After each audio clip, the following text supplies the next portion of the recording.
Very warm welcome to Arihant Online Academy, and here in this session we are going to discuss very important MCQs for the topic queues under data structures.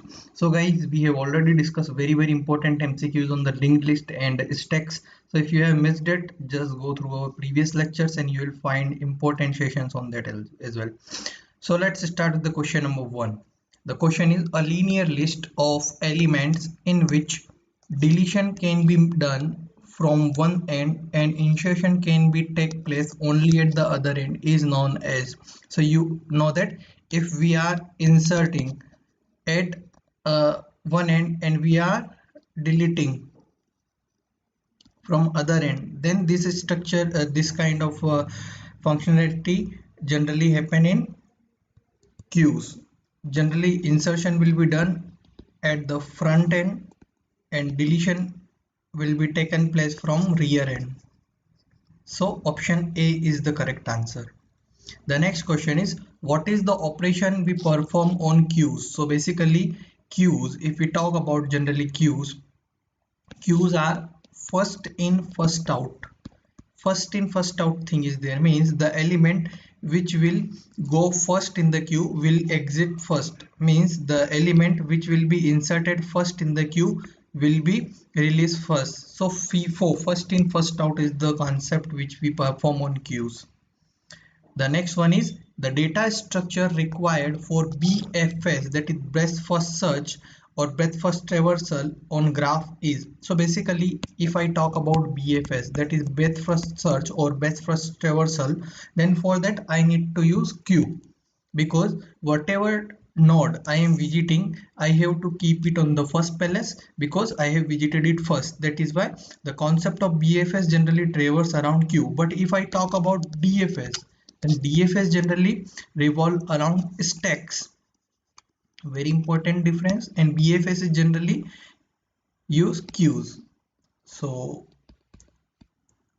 in our upcoming lecture we will discuss trees and graphs. There I will try to include more, but however we have already uploaded one lecture on BFS and one lecture on DFS. So if you have missed concept of such kind of thing, then you can watch that, right?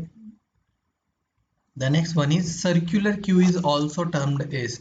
So circular queue is nothing but a queue is there, a queue is here, okay, whose first node, suppose it is a first node, then first node basically connected with last node. First node is connected with last node. So generally a circle will be formed. So circular queue is also known as ring buffer because it is making some kind of ring type structure. So circular queue is also known as ring buffer. The next question is, in queue data structure, NQ means, NQ is insertion. NQ means we are inserting element into the queue. Whereas DQ is means we are deleting an element from queue. So NQ generally means insertion, DQ means deletion. Option A is the correct answer. The next question is, a normal queue if implemented using an array of size max size, then it will get fulls when. So suppose I am using a queue using array, because array is given to us, right? So I am using queue using implementing queue using array. So it is initialized, suppose 0 1 2 3 4 5 6, and suppose the max size is 7. So total max size 7 means I can store 7 elements into it. Suppose I have stored A, B, C, D, E, F and G into this queue. Now when it will get full, so you all know that initially both front and rear element would be on the first node of the queue. One by one, one by one I will insert, and after inserting one by one element, my rear queue will be moved one place by one place, and at the last rear would be here. So if you will observe here, my queue is now full, and what is the position of rear is nothing but whatever its max size -1, because we have generally initialized array with 0. index 0. That is why if you will observe option A, option B, option C and option D, is rear equals to front? No. Is front equals to rear plus 1? Because front will be here until and unless we will not delete any element from the queue. So front is here, but rear will move one by one as we are inserting element into it. At the last position when the stack would be would be full, rear would be on the last node, rear would be on the last index of the array. So is front equals to rear plus 1 mod max size? No. Is front equals to rear plus 1? No. Rear generally you can observe it as a max size minus 1. What is max size? 7 minus 1, that is 6. So whenever your queue will be full, the overflow condition you can check with the formula rear equals to max size minus 1. Option A is the correct answer. The next question is, in linked list implementation of a queue, where does a new element will be inserted? So basically, if I implement queue with the linked list, then you know that the new element I should store at the last place, means at the tail. Suppose it is a head and it is tail. Then if I want to store new element, then I need to store it at the last place. Why last place? Because the properties of queue says that if you want to insert an element first, then you should release that element first.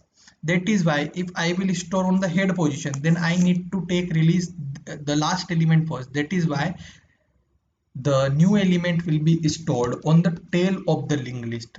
And one more important point I am adding to it, that if you are implementing queue with the linked list, then there will be two linked lists required to implement queue to follow all the properties of queues, right? So option B is the correct answer.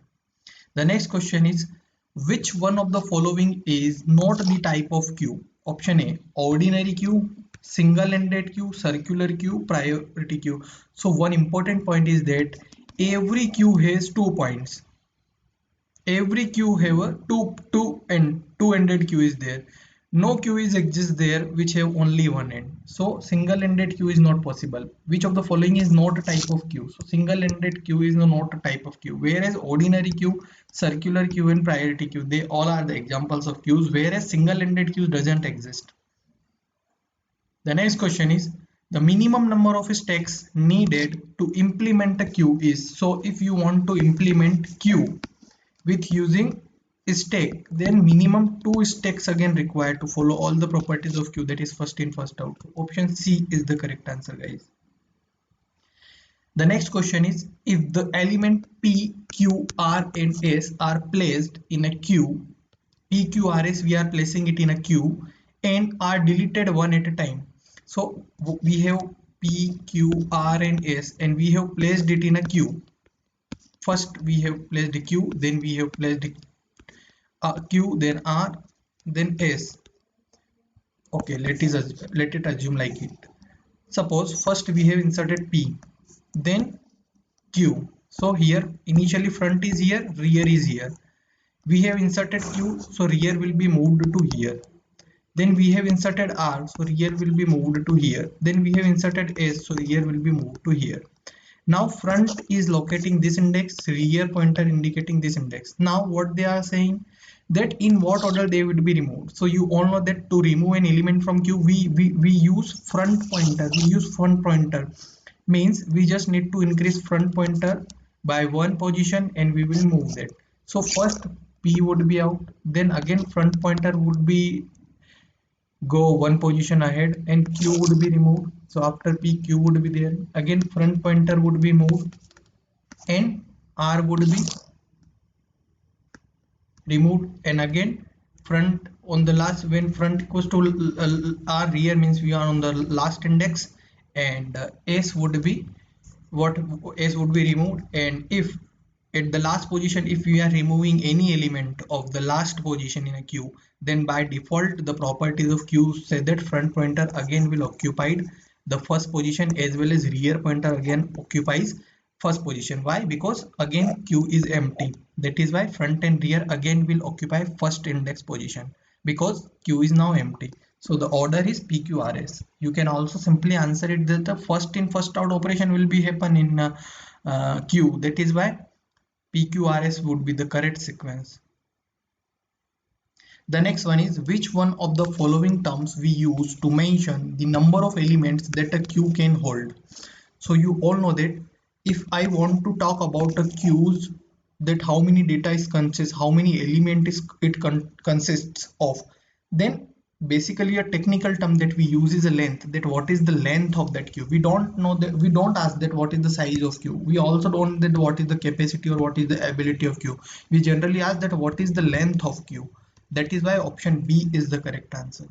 So guys, I hope all the questions which I have discussed with you are clear to you, and to get such more important MCQ session for your all upcoming CS exams, please subscribe to us, stay tuned with us, like our video, and if you have any kind of doubts or query, please comment us. I will try to solve them as early as possible guys. Have a very nice day. Jai Hind, Jai Bharat.